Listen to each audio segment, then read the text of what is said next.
My name is Kathol Bersett. I'm an artist, educator, and a mother of a 4-year-old living here in Bloomington Normal. We are in my studio, which is on the first floor of my house. I think it's a family room. The paintings in the show, there are several different types of paintings in the show, so there's different series. There's a very small series of works on canvas, about 1 foot square. There is a medium-sized series that is on panel, and then a large series on canvas around 6 foot square. They're all made of acrylic, paper, and collage on canvas or panel. I make abstract paintings that are for this show, they are rooted in imagery that's loosely based around geological processes or varying states of matter.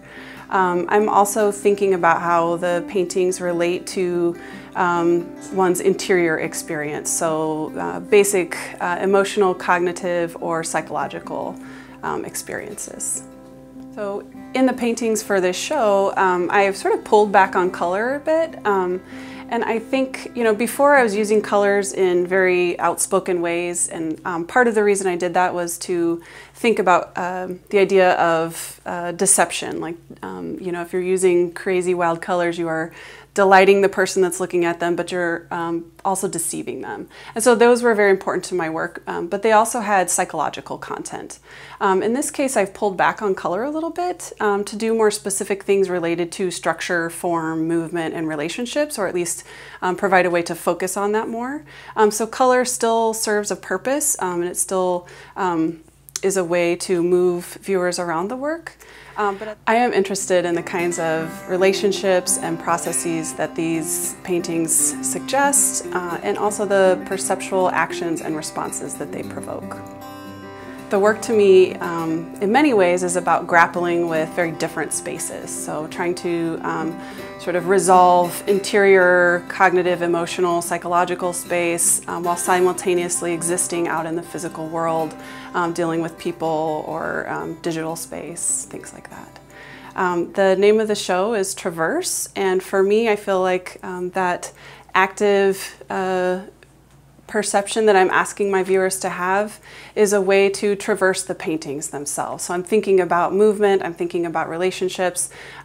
Traverse means to go across something and implies a connection or a system of connections. And so it's those connections that I'm asking viewers to look for and to contemplate or reflect on. I work in some ways in direct ways, in other ways I work very indirectly. So my processes include painting on paper, pouring paint on a piece of plastic and letting it dry and then cutting it up. I've recently picked up screen printing as another indirect process that I use. And so a lot of my work happens off of the surface of the painting itself. And then once I have those and I've prepared all of those different elements, then I start to cut them up and I make decisions about what shapes I should have.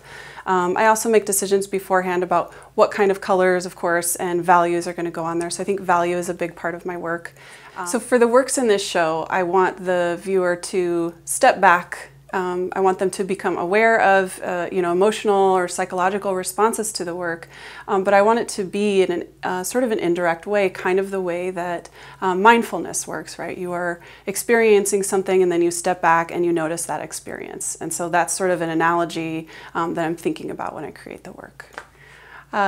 So I'm very interested in working with camouflage techniques.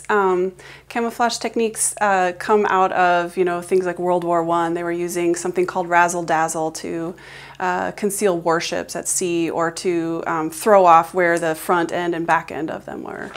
There's also another kind of camouflage technique called low visibility, which basically makes something concealed in its environment. So I'm using those techniques through value contrast or changes in value contrast to sort of make more porous boundaries between shape and space, or to break the boundaries of shape and space, or make them shift or merge together. So do different things basically. That's why, for example, you will see, one paint pour is white on one end and then the background behind it is white. And from a distance, you can't see that change. And so basically we're looking at something that's right in front of us that we can't see. And so I'm interested in how camouflage can be a conceptual tactic as well. So pointing out things that are right in front of you that you can't see, or ways that, for example, more conceptually, that people conceal aspects of themselves. Or so camouflage can point out the difficulty of seeing what is right in front of you. And I also use it because it keeps perception active, because it breaks up space. It's constantly, your brain is constantly in a search for resolving something, for finding an object in a background. And when you use camouflage techniques, that breaks up that ability to do that, or makes it harder for you to do that. And therefore it keeps perception active. And that's my whole idea. I want viewers to remain active in their looking around the piece, to the point where it becomes something that they can reflect on, or look back on, or examine their own thought process with. I've been involved with the McLean County Arts Center since I moved here in 2010 in various ways, and I really appreciate the opportunity to share my work in this venue, which is a cultural house for both professional artists and community artists alike, as well as for people in the community who are interested or curious about art but don't necessarily have an art background. So I'm very happy to be showing my work in a public place like this.